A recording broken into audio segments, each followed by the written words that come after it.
So I just competed and I did horribly. Hey guys, welcome to my channel. My name is Janet, aka G7. If you guys are new here, make sure you go ahead and click on that subscribe button. The rest of you, welcome back guys. And today we're going to be talking about what happened in my show. That one was a very hard one for me, by the way. So it's been about a week that I competed for my first national show of the year.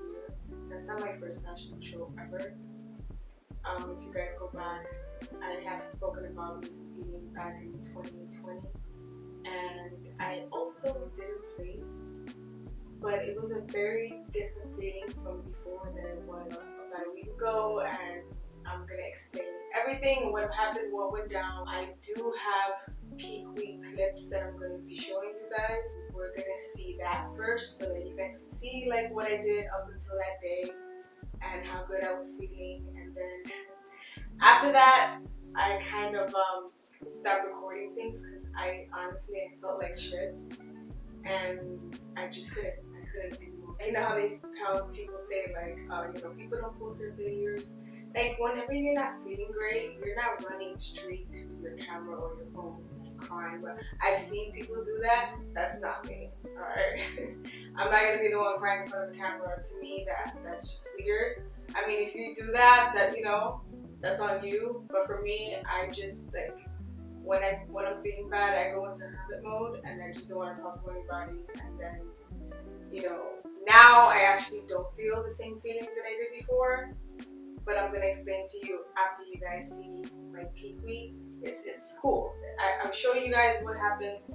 I went down to Pittsburgh and I stayed at, you know, the Airbnb, and I was like prepping my food and everything was like going great up until the day of my show. So go ahead and check. Hey guys, I just woke up. You see me?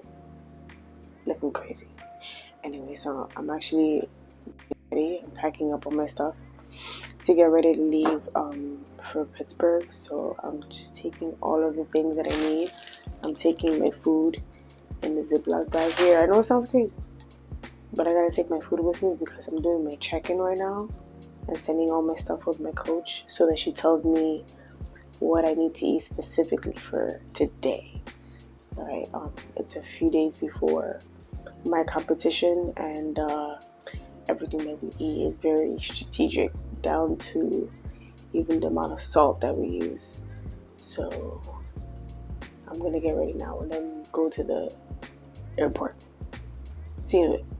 So I'm here at the airport and I brought my food with me and my scale. I had to wait until I checked in with my coach to see what I'm supposed to be doing for today. And yeah, I'm about to hop on this flight and get to Pittsburgh. Okay, see you guys later. So we just got to the Airbnb. I look crazy, guys. I'm so freaking exhausted. I'm gonna show you guys around so you can see how cute it is. Look at how cute this place is. Look at how cute. This guy, we went food shopping, and look at the appliances, how cute. I love it. And it has, hold on a second. Place you can go outside. Hey guys, so this is one day out. This is the night before.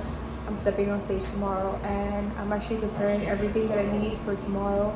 By the way, I'll be waking up at 4 o'clock in the morning. Okay, 4. Anyway, so I'm like prepping my bag to take with me tomorrow. I have a makeup appointment at 5 o'clock in the morning. Yes, 5. Prejudging starts at 8 o'clock in the morning. Then I'm going to touch up my tan. I actually just got my tan. So this is everything that I'll be taking and cooking with me. I'm taking all of these rice cakes because I use it with honey. We usually use that when we're about to get on stage. Using some coconut oil. I'm cooking up some jasmine rice, and I'm just washing some chicken. Yes, I wash my chicken. Some people wash it, some people don't. Do what you want to do. Do what you need to do for you. All right.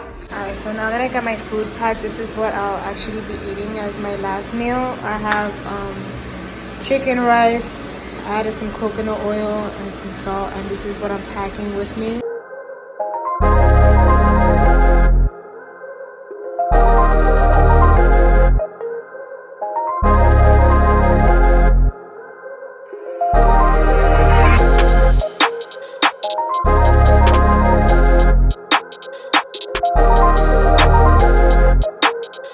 So it's show day, guys, and we're getting ready. We're on the road. I got my makeup done, my tan, everything is done up in here. Look at this guy. He's sleepy. He's not with it this morning.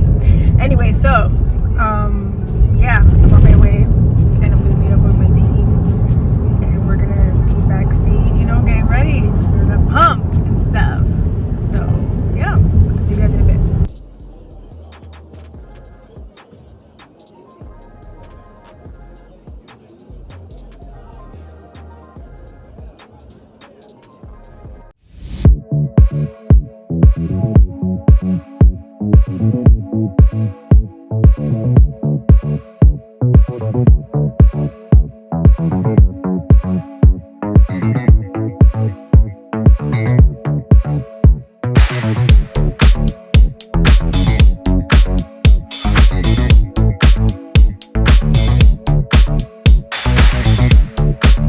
Now that you guys saw Peak Week, which is pretty cool. So what happened in my show was there was a few things.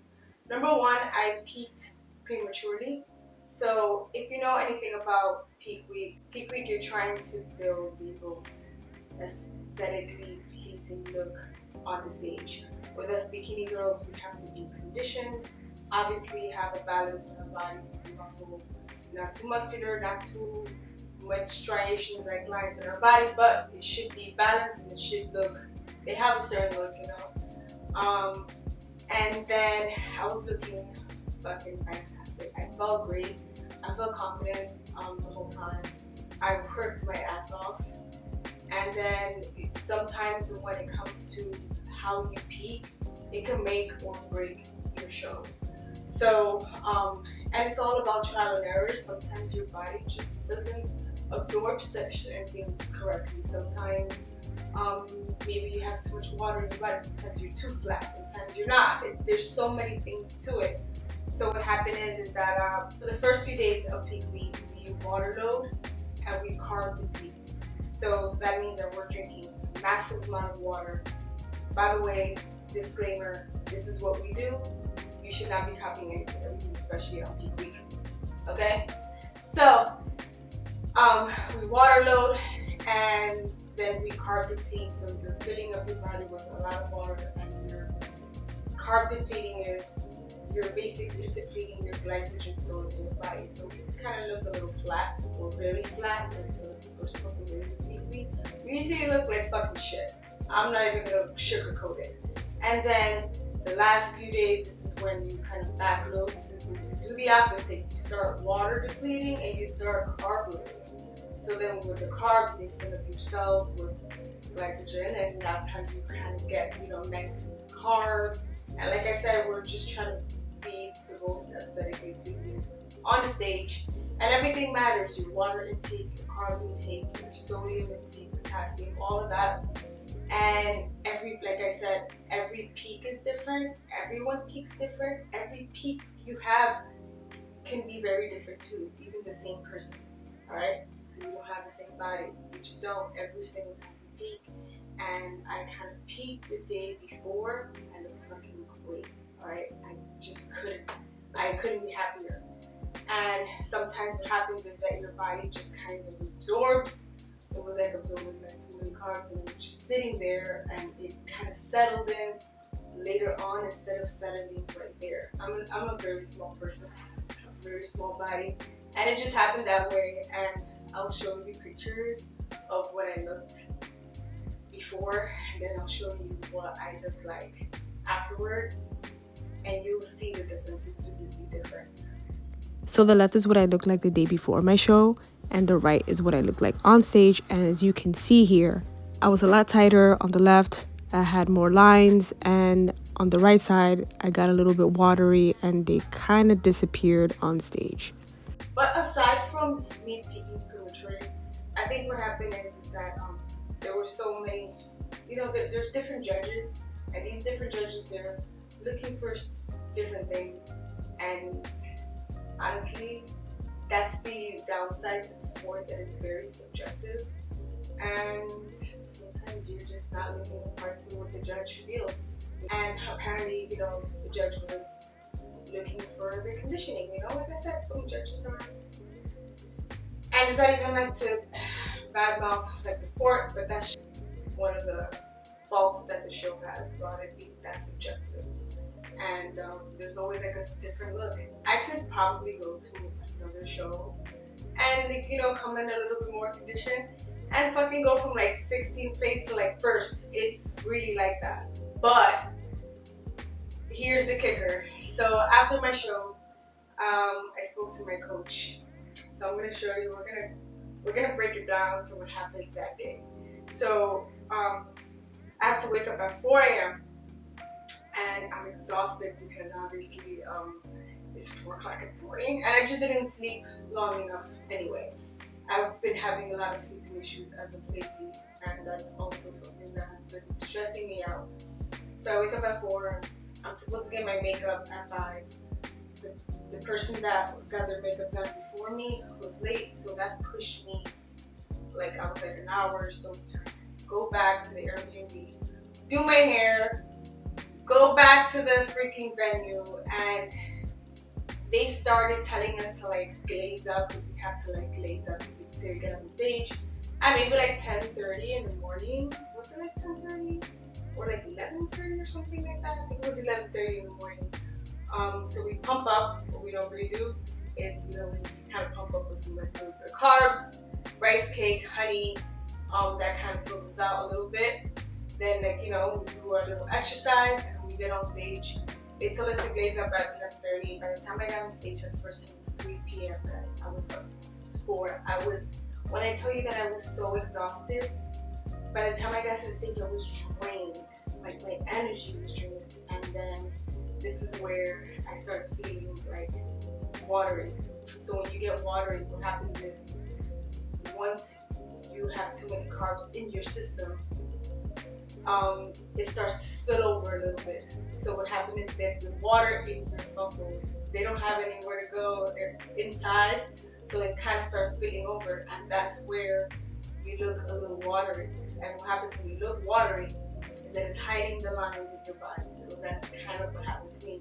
My lines, they were not really defined as they were the day before. So I get on stage and I'm doing my posing routine. When I tell you that I was so fucking scared, I was so scared.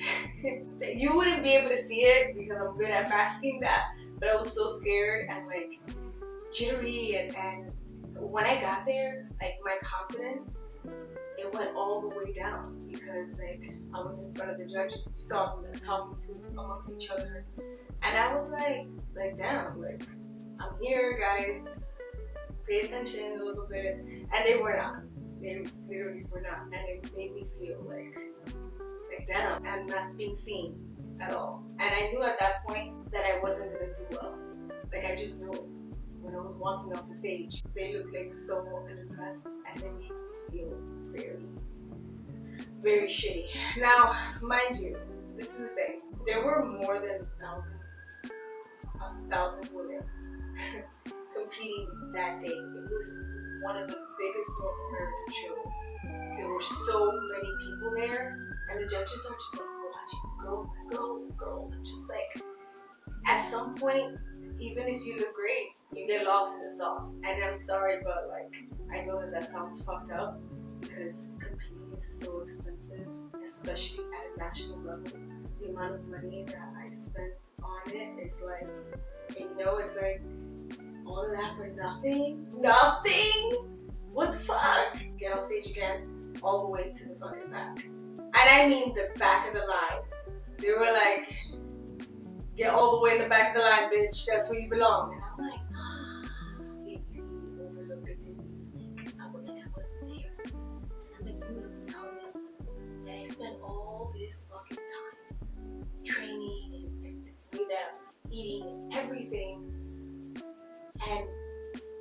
you gonna look at me? Like, what? Okay? The feeling that I got, I don't know, I haven't felt like that. I don't know, I felt like that in so long. That the first time that happened to me was in 2019, but my body had improved so much that I was like, now this package is crazy. Nothing. Okay. When I got off the stage the second time, this is almost 4 p.m. late, I was exhausted. I didn't go back. I literally didn't go back. That's the craziest thing ever. I've never like not gone back. And I was like, I just can't. I can't stand there and like just fake a smile. I knew what was gonna happen. Like anyway, it's literally fucking last, guys. Now like 8 I didn't go last. And I was like, what the fuck? Distraught is the word. It's sad. Like, I wasted my time. Like, I did all this for nothing. I spent all this money. Everything. All these are all the thoughts that I was feeling at the moment. I'm like, I tell my coach, I just don't want to go back. And she's like, no, I think that we should take some time off and, you know, we should take some time and grow a little more so you can come back fucking undeniable. She's like, it's not that we can't do another show and maybe you can come out more conditioned and we can really nail the peak. Because listen, peak weeks are weird, you know, sometimes your body reacts to it, sometimes it doesn't. You have to work with your coach to see. There's a lot of trial and errors involved. But she was like, hi. There's nothing wrong with that. She was like, but just know that it's not gonna happen for nothing. Like, you worked your ass off. You know how it is with these shows, you know?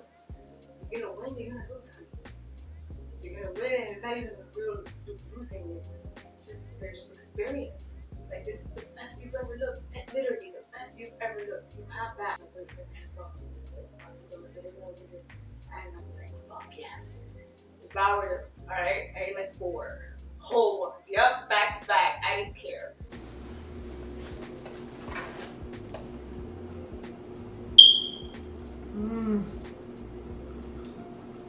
My God. You know, I've been prepping for so long since the end of January to September. It's a long time. My body needs to recover and come back undeniable. Undeniable. Like, you're gonna take this fucking off season and you're gonna train and act like you're 2 fucking weeks out. I was like, you know what? I don't even want to think about that. Anyway, so I get back and, you know, the whole entire like night, I'm so exhausted. I could barely even move. That's how exhausted I've been. Like, all that whole time of me training the whole day, everything, and kind of like I felt it. I felt it for the first time, like, because it was like over, you know, it was over. All that shit was over, and didn't end the way that it's favorable for me. That's how I felt, you know. And as I'm laying there, I just started crying hysterically. And I had all these like really bad thoughts about myself. Like, you know, I'm not good enough. Am I not training hard enough? What am I doing that's wrong? I don't understand. You know, this is like the best fight. It's just I showed up with something else, and even if I did, it was still not good. And thinking maybe I just couldn't do this anymore. It's just too late, and maybe it just isn't for me. I started like crying and I'm like, I feel like this happens to me like, everywhere. I feel like I'm always a fucking day late and I'm not sure to everything. Like, I'm always like fighting. I'm always fighting. I'm always trying so hard. You know, it's not with the competition. It's like your job, like, you know, taking my space in like social media. You know, algorithm is always like, and then you see other people's algorithm like favor that. How come what the fuck? What do I have to do? Lie? Like, what do I have to do? Cheat? What do I have to do? Fucking steal? Like, is that a thing? Is that how people get ahead? Because I'm not doing that. I'm just not. And I was just like telling him that I was bawling. I say I could go, and I was just like, I could go and talk to him. It was like a very enlightening moment, you know. I had a few days that I didn't train, and I was like really taking it easy. I think I'll go for like 8 months. Go. And this is like the first time I'm really sitting with myself. When I was talking to my boyfriend, I'm like, you know, I can't differentiate right now whether I'm just being a sore loser. as I was like sitting there, I was thinking to myself, like, so like what now? Like what now, Janet? What are you gonna do? Like, are you really gonna let like a show determine what you want to do? I'm here talking to like, my cousin as well, and she's like asking me, I don't know what I'm feeling. I don't know if it's like shoulders or. She's like, well, it depends on like, what you're doing it for. Like, what's your why? Why do you like doing it? I'm like, I love it. I love the feeling of accomplishment, even though I didn't get to place. But I mean, she's like asking me these questions, and I'm like answering. And then in me answering her questions, I was like, I love this shit. I didn't place, and that doesn't mean that I should quit. It just means I gotta get back on the fucking grind. Because losers lose and winners learn. That's it. Losers lose, winners learn. There was a lot to learn about myself in that process. And the one thing that I do know is when I tell myself I'm gonna do something, I do it, right? Instead of beating myself up, I had to pick myself back up. Like, okay, I can't talk to myself like that. That's not nice. That's not nice. Okay, how you talk to yourself is so important. And if you keep talking bad things to yourself, you're never really gonna accomplish anything. So after I was done beating myself up about it, I had to tell myself, like, look at what the fuck you did, bitch. You know? Look at what you did. And you, like, although all the work, it just didn't, like, basically reflect on that day. It was that day. That's it. Just because you didn't get an award doesn't mean that you didn't do the damn fucking thing. And I did the damn thing. You know what that means? That means that I have the opportunity to come back again, right? I have the opportunity to train hard. My body allows me to do these things, you know? And when you start looking at things from an abundant perspective, rather than a lack perspective, literally everything changes. So it did. So when a few days before I was feeling like shit, after that I was like really excited. Oh shit, I get to take, you need to tell me I get to take this body to a new level? Yeah, man. And I am, you know? And I hope that you guys see this. And I'm not talking out of my ass here, alright? Because I fucking cried. I cried my ass off. And for a while there, I thought that, you know, I just, like, wasn't good enough, but that's bullshit. That's the devil telling me things in my ear just to stop me from my greatness. And that's not true, okay? I can be. You know, all the stories, all the people that, like, won, that day, I saw them, they look so fucking amazing, alright? They look so amazing. And I was like, damn, you know? Like, I could be there. I'm not quite there yet. I was very close. When I say close, but I can see. You know, when you start like looking like, and the good thing about being in the sport and being successful at it is looking at yourself from an objective lens. You have to. Sometimes we obviously get caught up in our own thing and like, oh no, I look great. I did. I fucking did. Alright? But I can see where I could work a little bit more. Now we're going back and we're gonna grow a little bit more glutes. My upper body is basically pretty much there. I grew up my shoulders and my rear delts like crazy. I'm pretty sure that I can grow a little bit more and look great. But I could have won with these fucking bad boys. Alright? My glutes be a little bit bigger, like glutes and my hamstring that tie in. So that's what we're gonna be working on. And that's not going to be the last of me competing. So for the next few months, my off season isn't even going to be as long as my last one. I'll probably take a good like 5 months, 5 to 6, and come back and, you know, ready to rock and fucking roll. I'm ready. Like, I took like a few days off and I was like, all right, I'm ready to train. And like me that I fucking hate like Dave, all right, I was going so hard because I'm like every time I'm gonna train, I'm like thinking about. This is what I gotta grow. You know what I mean? And so now we're off season and I'm good now. I'm actually like really good. And I'm happy I got myself out of that and I was able to see like what I've learned, right? And one of the things that I've learned was, like, I'm always gonna do this for me. It's always gonna be me. And I don't need somebody to tell me that I'm good enough, because I am, right? I am good enough. So that was just more of a lesson for me to, like, really be proud of the things that I've done without anybody telling me you're doing good. Even though we all want to hear that shit. Or I don't care what anybody says. So yeah, that's what happened that day. I'm still gonna be doing a lot more vlogs, especially, like, this is still my road to pro, guys. This is my road, and you guys are just watching it, and the good parts and the failures, because there's gonna be failures there, and there's gonna be lessons that you learn, and the only way that you really lose is when you quit. And I'm not a fucking quitter. Alright? I'll quit when I feel like it. Right now I just don't. So I'll be posting more videos, more vlogs, more of everything. And thank you guys for listening to my story. And I will catch you guys on the flip side. Make sure that you subscribe, like, drop a comment, ask questions, all that. Okay, bye.